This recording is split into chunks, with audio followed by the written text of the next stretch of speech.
to me is this idea of words and empathy, because I feel like that was sort of the reoccurring theme for Dave Chappelle.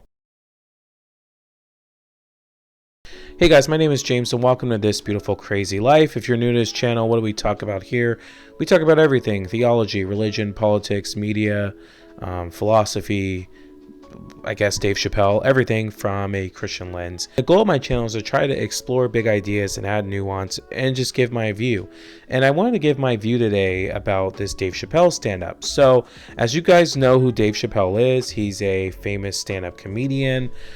He really gained notoriety or maybe infamy from his Chappelle show. A couple days ago, Dave Chappelle came out with a new stand-up that has offended a lot of people or has made people scream, finally, free speech is back again. We're free again, because we weren't free before Dave Chappelle came.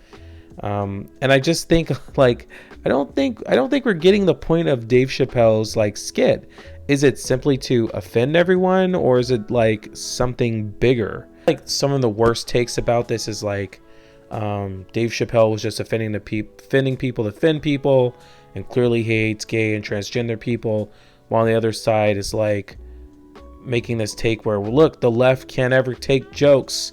Look how great we conservatives are. We laugh at everything, except when Dave Chappelle makes fun of us or makes commentary on race, like he did with the George Floyd special. Heel on a man's neck for 8 minutes and 46 seconds. I can't get that number out of my head because it was my time of birth on my birth certificate. And conservatives definitely dragged them in the mud then, but whatever, you know. Opinion really, I think, goes off the rails. Frankly, I don't agree with what he says here, but and then highly praised because they're not as funny, but they're woke by the Rotten Tomatoes crowd. And then he does ones that are actually funny, but politically incorrect. So he enemies become friends really quickly, depending on who you're trying to hate on, I guess. that it does seem, and never mind the fact that it does seem like, even though the LGBT whatever struggle is a lot newer than the black struggle and affects, I mean, just statistically less people or fewer people, it still seems like they have a lot more support in the mainstream media. Yes, our politics is really silly, and so is our media. But the thing I thought was most interesting is not really like the cancel culture stuff, which Dave Chappelle touches on, seems very important to him and a lot of other comedians who say things like comedy is dead or whatever. I'm just not here to make a point about cancel culture.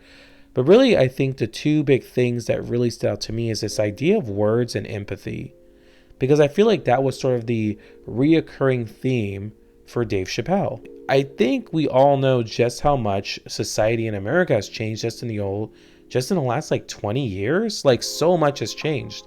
Like, I remember when gay marriage was a huge debate. I remember when you didn't see a lot of characters who were part of that community. And now it's much more common and acceptable. And with that, a lot of the language has changed on what's acceptable and what's considered offensive and not offensive.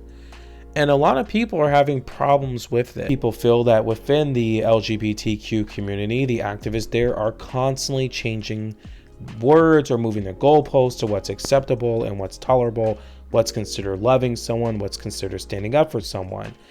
And there's this section where Dave Chappelle talks about when he was like a younger comedian, and he would make jokes about transgender people. He's using words such as tranny and things that, you know, people just don't use today unless they're just really trying to be offensive. And he talks about how he just didn't know how people like just tore him apart, and these transgender activists went after him. And you could hear that he just felt like he wanted people to maybe explain why he was wrong and not necessarily attack him. And then you have people who are part of that community feels like, dude, we're constantly being attacked. This type of language doesn't help, right? And what it's all about is what words are acceptable, because words do create reality, right? When you say that there's more than one gender, or gender is just a social construct, that does have an impact on broader society. Or when you say, hey, there's only two genders, then you have people who don't feel like defend that norm. That has an impact on those individuals. And so there's a lot of this tug and pull on what's considered good language and what's considered to be empathetic and sympathy or have empathy, right? And that's what all this really to me was about. And I think what Dave Chappelle represents is a lot of Americans, people who don't consider themselves hateful or intolerable or mean. Most of Dave Chappelle's fan base are not Trump supporters who are typically against things like gay marriage or accepting gay people. He probably has a generally more left, center left leaning audience, and who are like, fine, they don't really care if someone transitions or not, but they still may believe that there's only two genders, but you can pick what you want. And you have other people who are like, man, that's just not acceptable. Like, there's definitely more than two genders, and you need to just accept me for I am. And when we've lived in a paradigm where there was always only two genders, and then you tell people 3 years ago, that's what, like just how fast the media and stuff has moved, that's no longer acceptable. That's no longer a thing. That's no longer a right way to think. A lot of people find that very jarring. And because of things like the internet and just how Twitter and all that stuff works and how activism works and just media and all that stuff, people are trying to figure out what's acceptable and what's not. Don't believe my thesis. I think you just have to look at the end of Dave Chappelle's stand-up when he talks about his friend Daphne, who was a transgendered woman, who was a stand-up comedian. He tells a story about how they became friends and how he was trying to invest in her because he really genuinely thought she was funny. Unfortunately, Daphne committed suicide,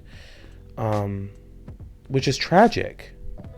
And while no one really knows why, but we know she was bullied online for standing up for her friend Dave Chappelle. And it's sad. It's really sad. And the thing that just came up to me is like, wow, what does it mean to have empathy? What does it mean to have a friend? What does it mean to really understand someone who lives a life completely different than us? And as America continues to figure out what this all means, as we continue to change norms, gender norms, relational norms, what it means to be a man and woman, this creates a lot of growing pains. And we don't really know where a lot of this is going. And there's some people, a group of people trying to drag other people along who just aren't for the ride of this or don't really buy into all of this. How do we live with each other? What does it mean to love and respect another person? You guys tell me what you think. My audience on this YouTube channel is mostly Christian. And it's no secret that the Christian community has not been very tolerant or open to the transgender community. Having a conservative biblical view is that there's one, you're born a man, you be a man. You're born a woman, you be a woman. And you have people who fall in all types of other views. Like, yeah, you can transition if you want to, but you're always going to be a man or you're always going to be a woman. And then there's people who say gender doesn't matter at all. So you have these three huge competing views. And are they reconcilable? And if we can't reconcile any of those views, how do we live with each other then? Do we just keep trying to take political power until the other person bends the knee? Do we just accept that people have their differences and agree to disagree? Can you disagree with someone's identity and how they feel? Where does the truth come along in all this? I don't have the answers to any of this, but what I will plan to do is just treat people the best I can. And I'm probably going to fail at that sometimes, or not do it right, or offend someone. And people will make assumptions about me. Me just saying this means for some Christians, I am probably not Christian at all because I said I'm going to respect everyone, and that's such an ambiguous word.